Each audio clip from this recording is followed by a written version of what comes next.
Good Erev Shabbos, dearest friends.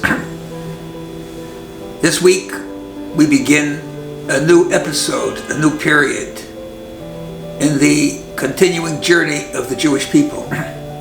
We just finished the book of Genesis, Parashat, concluding last week's portion with the tribes being in Egypt and Joseph being buried in the box in Egypt. And this week we begin the book of Exodus, Shemot,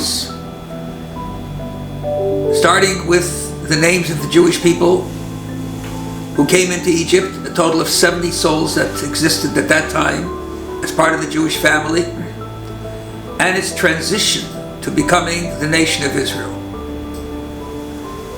Joseph and his brothers pass away and a new regime comes into Egypt. This beginning chapter of this book of Exodus that relates to the sons of Jacob by name, talking about the Jewish people entering into Egypt and their lifestyle and their integration and their leadership levels through Joseph until they pass away, actually is a repetition of what we read in last week's portion. Why the repetition? And so it says in the Midrash that this entire section portion, though we are now approaching the most difficult, torturous, horrific, oppressive, murderous days of exile in Egypt, as we will read in the text, it actually begins with the story of the tribes in order to give us an emphasis on redemption.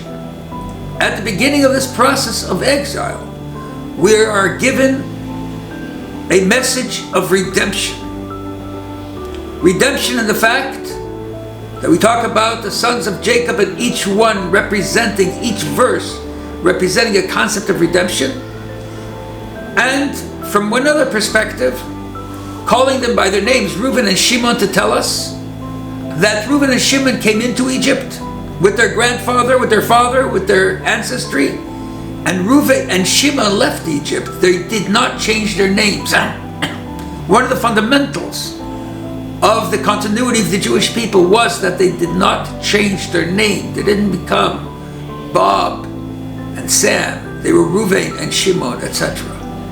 A very fundamental level, particularly the concept of name, because name really has, you might say, an oxymoronic meaning. From one point of view, a name is very external.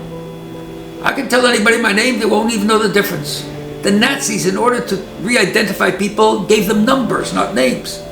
Today, in most cases, when you want to identify yourself, what's your social security number? What is a name? A name is merely a very external aspect. At the same time, the name touches the core of the soul. And so when a person is in a state of fainthood, they scream out his name.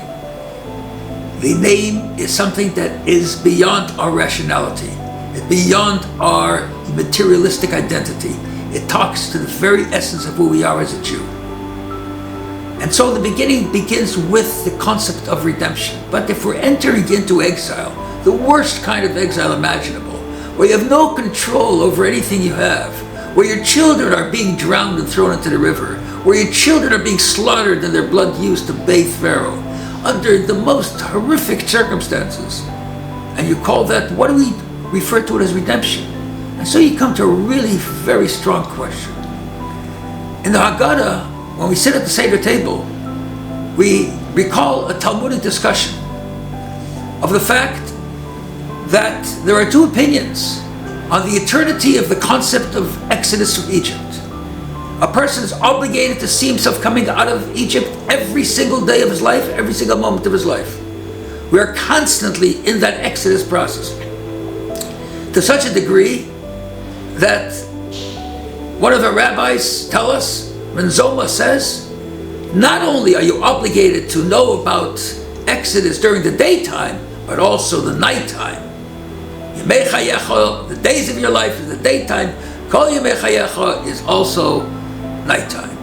And our rabbis rule, more so, your lifetime, Chayecha, is this world. Kol Yemei Chayecha is the messianic world, the world to come. Now imagine In the world to come, we will still mention the Exodus from Egypt. It will be of no consequence. In fact, the Exodus from Egypt was a much lesser type Exodus than the final Exodus. The Exodus from Egypt was where we still had exile to go. We did not eradicate the evil. That's why the Jew had to run out of Egypt, because the evil was still pursuing him. Whereas the coming out of exile in the time of Mashiach will be where the evil will be eradicated. It says, and all evil will be banished from the face of the earth. So why would we mention Exodus even during the time of Mashiach, when there is total freedom? It's not that you mention Exodus because that becomes the standard of real Exodus. It's because Exodus is not something that happens in a moment. You don't get redeemed in a moment. It's not all of a sudden there's a dramatic consciousness change that happens.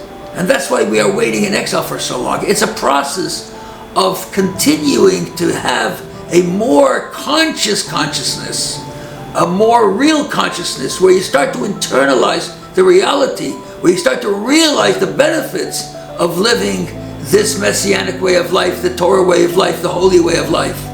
And so when we are in exile, and in exile we have great powers because our powers are necessary to overcome the challenges, it's when we actually are able to reach and to move towards that essential freedom that we all look for. And so exile is not really exile as an independent force of negativity. Exile is part of the process of redemption. We get to redemption through working through exile.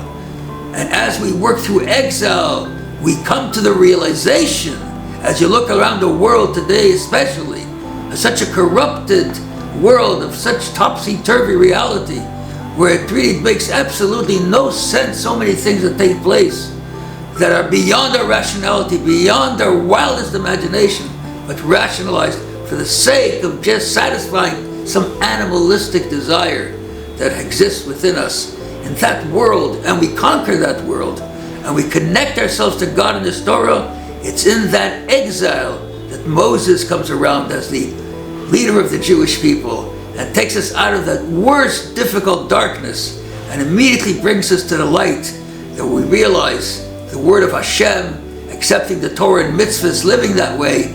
And so even the darkness of exile can be transformed to the light of redemption. Have a great Shabbos and a wonderful week.